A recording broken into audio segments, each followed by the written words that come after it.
So we are all witness to the dawn of a new era, the rise of the connected individual. Over the next few years, they estimate, actually by around 2020, there will be roughly 50 to 100 billion connected devices in the world and trillions of sensors. By that time, around about that time, there will be roughly 50 connected devices in every household in the United States. The average individual will have 10 connected devices and 140 sensors associated with them. These connections, these sensors, these devices are creating massive amounts of data. They're generating and developing and empowering a wealth of new services. And in fact, they're going to completely disrupt everything we know about our society. We're going to be changing healthcare, education, government, transportation, retail, and so much more, and even the practice of marketing. We're seeing a tsunami come across the practice of marketing. And in the wake of that tsunami, the entire topology of the function of marketing will be forever changed. And in fact, with the rise of the connected marketer, we're also witness to, in fact, with the rise of the connected individual, we are all witness to the rise of the connected marketer. So let me define connected marketing. The connected marketer creates, develops, maintains a connection with the connected individuals at scale and satisfies the individual's needs on the individual's terms. There are 7 layers to being a connected marketer, and I want to explain each one of those to you right now. The first layer is connection. When you develop a product or service, you need to think about how your product or service is going to fit into that individual's life and how it will connect into that individual's life. And when that product or service connects into that individual's life, you need to start thinking about how you're going to collect the data and information that is empowering you and giving you the ability to be of service to that individual. As you're collecting that information, you're going to start monitoring their events in their life. And when a certain event happens, you will be able to trigger and provide service to them at those moments in real time. And then as you're monitoring, you're going to start analyzing that experience. And these are the first 4 steps, or the steps that are going to enable you to be providing data-based services to that individual. But then there are 3 higher level services that happen after that. The next level service is prediction. The service after that is synchronization. And the service after that is being of service in real time. I want to give you some examples of each one of the higher level orders of prediction, synchronization, and real-time service. The first one, you hate being late for meetings, but you're tied up at work and you are completely unaware that there's an accident that's just happened on the highway between you and the meeting you need to get to. Well, there are going to be services like Google Now that are monitoring everything about your life. They're looking at your calendar and they know you have a meeting that's 30 minutes away, typically. But because of that accident that you were unaware of, your 30-minute drive is now 55 minutes. So what Google Now is going to do is they're going to notify you and say, wait a minute, you better leave now if you're going to make it on time. So this predictive type service is going to help people be able to get to their meetings on time. And that's just one example of what's going to be possible. The next example of what's going to be possible is this idea of synchronization. To be able to actually recognize and synchronize my movements with what I need in my life. Give you a good example of that. So Nike right now is partnering with Spotify. So when I'm out on a run, Spotify will pull from their millions of songs in their library music that will be in sync with the tempo of my run. And if I want to run faster, I'll get songs that will synchronize and give me a tempo that will be faster. If I want to slow it down a little bit, they'll give me songs that will slow it down a little bit for me. But there's another level of synchronization that's critically important. As we think about how synchronizing the experience that we have with the content and the services that we provide the people that were to this connected individual are actually bridging from the digital experience to the physical experience. So I'm a huge sci-fi watcher. I love sci-fi. And I'm a big, big fan of the Sci-Fi Channel, the cable show.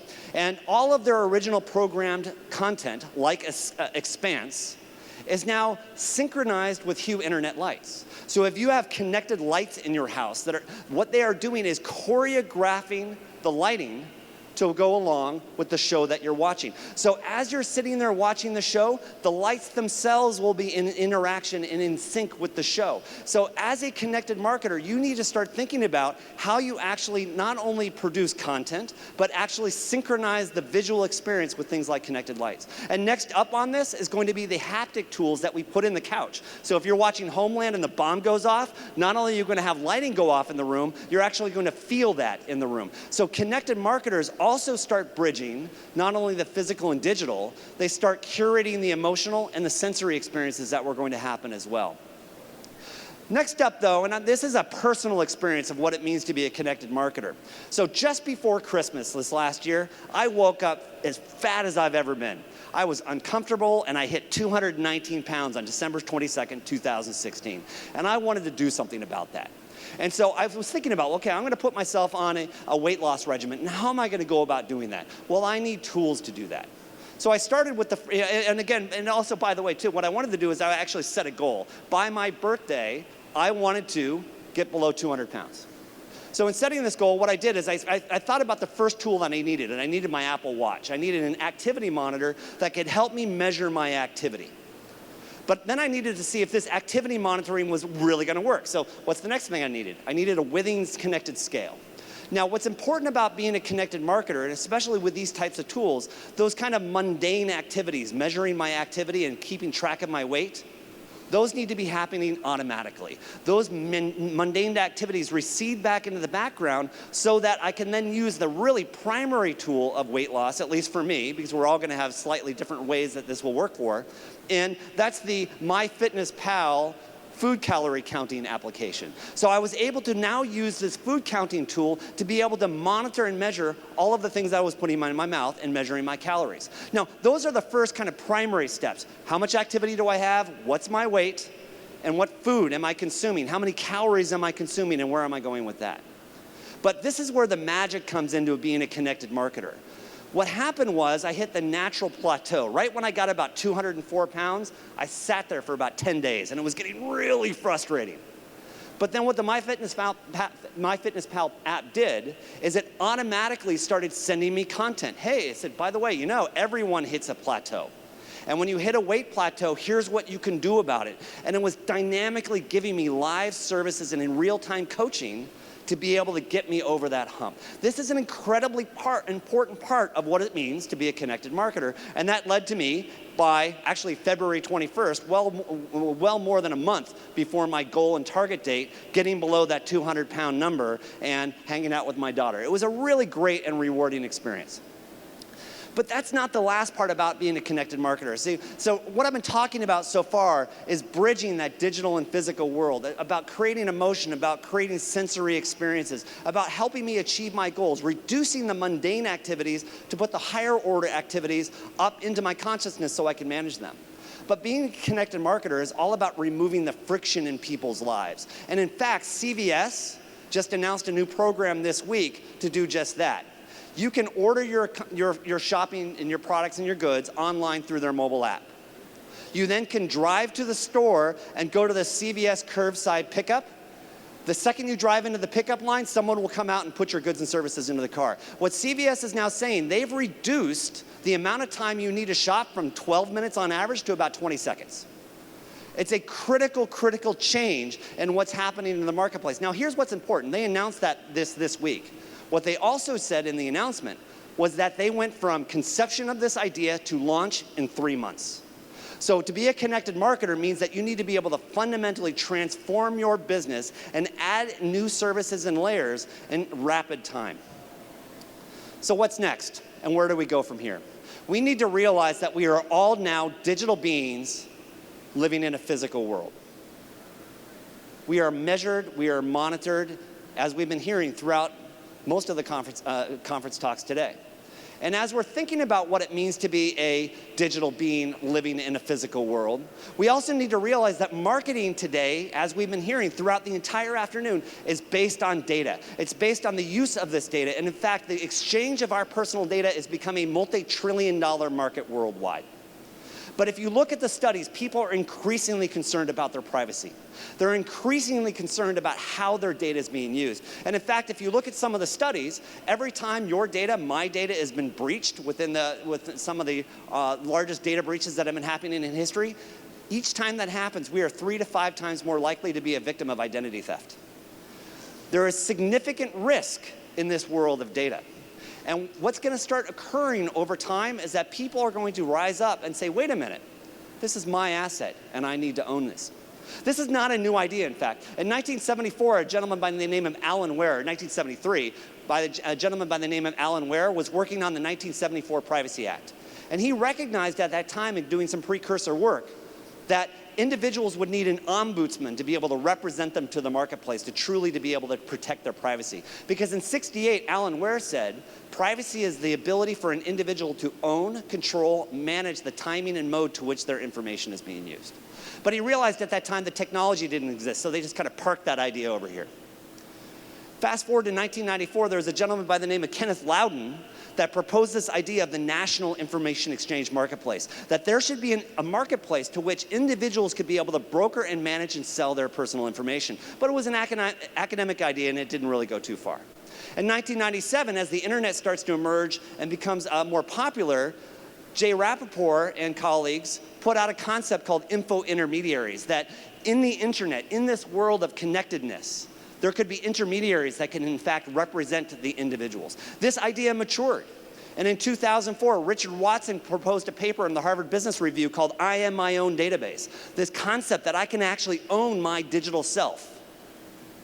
Now, that's been maturing for a while, and there's been a number of initiatives like the Project VRM out of the Berkman Institute in Harvard, or the Personal Data Ecosystem Initiative, and a wealth of initiatives that have been happening throughout the world about how do we enable individuals to become active economic actors and the ownership of their own data.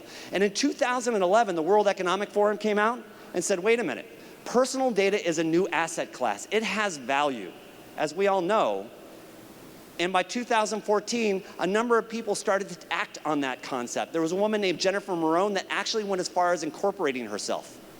And she said, you can have my work product, you can have my mental product. In fact, you might even be able to have some of my physical product, but if you want my digital product, you have to pay for that too. You have to reward me and access me for that. And there have been a number of initiatives out there where people have been actively exchanging their personal data. And that's going to start happening at scale. So in this process, and as we go through, we need to realize when you become a connected marketer, your job is to build understanding with an individual through and with their data, the data that you're getting out in the market and the data that you'll be able to access from them. As you engage and interact and become a connected marketer, you need to be able to learn and engage and nurture a relationship with individuals at scale. Individuals at scale, not customers, not shoppers, not patients, not voters, people. Individual people forming individual relations at scale with them. You do that by reducing friction. You do that by remembering that it's not just about the data, that in fact all of these systems and all of our engagement with these people are going to become increasingly automated through artificial intelligence and machine learning and the related systems that we've been learning about throughout the day. What we're going to learn and what we're going to realize is the fundamental of marketing is going to go back to the core tenets of understanding, creative, imagination, and storytelling to be of service to this individual. So going forward, as we think about this role of the connected individual and how it's going, and this concept is how it's going to fundamentally change marketing forever, and as we're going to start adopting this new concept of the connected marketer, the only constant I can guarantee that you will have in the future is change. But here's what we have to remember when we think about this concept of change. Charles Darwin taught us this. It's not the strongest of the species that survives, nor the most intelligent, but those that are most responsive to change. If your company cannot learn how to adopt to become a connected company, if you as an individual cannot learn to embrace the concept of connected marketing, being a connected individual, if you as a marketer cannot learn the concept of being a connected marketer, you're going to have a lot of trouble. That you need to learn how to be responsive to change. And the way to go about doing this is to adopt and trial and experience the life of the connected individual, to start developing empathy for that individual who is in fact yourself, And this is not a new idea, this idea of developing empathy and understanding people. And in fact, Cicero in 80 BC told us this. He said, if you wish to persuade me, you must think my thoughts, feel my feelings, and speak my words. We must learn to have and develop empathy for ourselves and for the individuals that we are a service of. And that person is increasingly connected. Thank you.